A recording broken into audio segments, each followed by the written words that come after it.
ये pie chart या फिर जो बार ग्राफ आता है या फिर जो आपका लाइन ग्राफ के थ्रू जो क्वेश्चंस आते हैं एनालिटिकल पैराग्राफ में, उसको सॉल्व करने का बेस्ट तरीका क्या है, कितने शब्दों में हमको उसको लिखना चाहिए, तरीका क्या होना चाहिए और कौन कौन से वर्ड्स हमको ऐड करना चाहिए जिससे कि हमारा जो एनालिटिकल पैराग्राफ हो वो बहुत ही बेहतर हो जाए। तो सब कुछ बताएंगे इस वीडियो में। सबसे पहले तो आपको अगर देखो जो भी आपको एनालिसिस करना है, सबसे थ्रू तो आप ये जान लो कि क्या वो हमारा बार ग्राफ है कि लाइन ग्राफ है, या फिर वो हमारा पाई चार्ट है, या फिर वो डिवीज़न मेथड्स है। क्योंकि सबसे पहले तो आपको यही जज करना पड़ेगा। दूसरी सबसे बड़ी बात कि आपको उसके बाद ये देखना है कि हमको लिमिटेशन जो 100 to 120 वर्ड्स देना है, उसी में हम अपना पूरा का पूरा जो हम माइंड ग्राफिक तैयार कर लेंगे। ठीक है, अब आपको नीचे दिख रहा होगा सब कुछ कि कैसे मैंने एक एक एग्जांपल्स दिया हुआ है। देखो बेटा, इसको सॉल्व करने का सबसे बेस्ट तरीका यही है कि जो भी आपको दिया है उसके बारे में कम से कम देखो 3 पैराग्राफ में, हमारी बात फिर से ध्यान से सुनिएगा, 3 पैराग्राफ में आप उसको डिवाइड करोगे। जब 3 पैराग्राफ में उसको डिवाइड करते हो तो सबसे पहला वाला जो होता है वो ये होता है कि आप सबसे पहले इंट्रोडक्शन लिखो। सपोज डेट कि वो पाई चार्ट है तो आपको लिखना पड़ेगा कि this pie chart shows us that. समझ में आ रहा है? अगर वो बार ग्राफ है तो बार ग्राफ का इंट्रोडक्शन दोगे, अगर वो लाइन ग्राफ है तो लाइन ग्राफ का इंट्रोडक्शन दोगे। समझ में आ रहा? दो में से कोई एक आपको चूज़ करना होता है। तो आप सबसे पहले इंट्रोडक्शन दीजिए और इंट्रोडक्शन में ही जो क्वेश्चंस जो दिया होता है इंट्रोडक्शन में ही ऐड करने का प्रयास करोगे।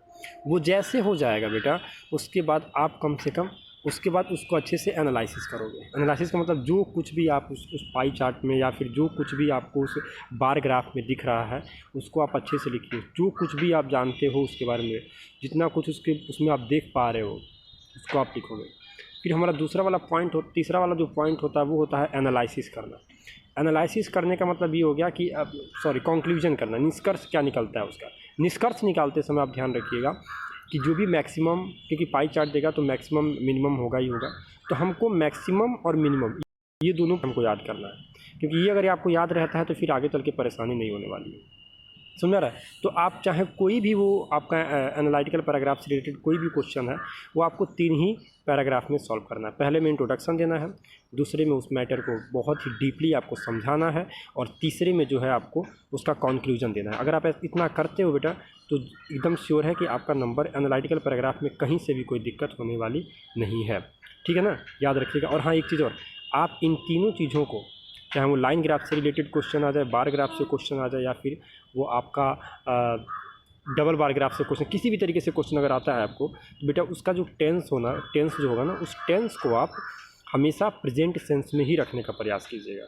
ये बात अच्छे से समझ में आ रहा है? टेंस हमेशा आपको प्रेजेंट में रखिए, ये नहीं कि पास्ट में कभी नहीं रखोगे। टेंस प्रेजेंट में रखोगे और प्रेजेंट के साथ कभी कभी फ्यूचर उसमें इंक्लूड कर दोगे आप। समझ में आ रहा है? कुछ बच्चे टेंस का इंपॉर्टेंस नहीं समझते हैं। भाई साहब, बहुत खतरा हो सकता है इसके लिए। अगर टेंस का आप इंपॉर्टेंस नहीं समझ रहे हैं तो आपके लिए बहुत बड़ा ये खतरा होगा, क्योंकि वो आगे चल के मतलब उसको समझ में नहीं आएगा। एग्जामिनर इधर से उधर कॉपी चेक करेगा, और जब वो चेक करेगा तो आपको अगर एक बार उसके ध्यान पे आ गया ये तो टेंस वाला बात, उसके टेंस नहीं, इसको सुधार ही नहीं किया है, तो समझ जाएगा कि आपने इधर उधर से कुछ ना कुछ बेकार ही लिखा होगा, तो आपको सीरियसली वो नहीं ले पाएगा। इसलिए मैं कह रहा हूँ कि जो भी आप करोगे, टेंस का बहुत इंपॉर्टेंस है। समझ रहा है? टेंस जितना इंपॉर्टेंस होगा, आप जिस सेंस में रखोगे आपकी कॉपी उतनी खूबसूरत होगी। तो ये था कि एनालिटिकल पैराग्राफ को आप किस तरीके से आप सॉल्व कर सकते हो। समझ में आ रहा? आई होप कि आपको समझ में आया होगा। मैं एक बार जाते जाते फिर से एक बात मैं रिपीट कर दे रहा हूँ कि 3 स्टेप होते हैं एनालिटिकल पैराग्राफ को सॉल्व करने का। जो पहला स्टेप होता है हमारा वो होता है इंट्रोडक्शन, फिर दूसरे वाले में मैटर लिखिए और तीसरे वाले में कंक्लूजन दीजिए। समझ में आ रहा है? जिस भी ग्राफ से क्वेश्चन आ रहा है, पाई चार्ट हो या फिर बार ग्राफ हो या फिर लाइन ग्राफ हो, उसको आप इंट्रोड्यूस कीजिए, क्वेश्चन को ऐड कर दीजिए, फिर मैटर्स को डिटेल में लिखिए और उसके बाद आप कंक्लूजन दीजिएगा। आपका बेहतरीन analytical paragraph. Thank you so much बेटा।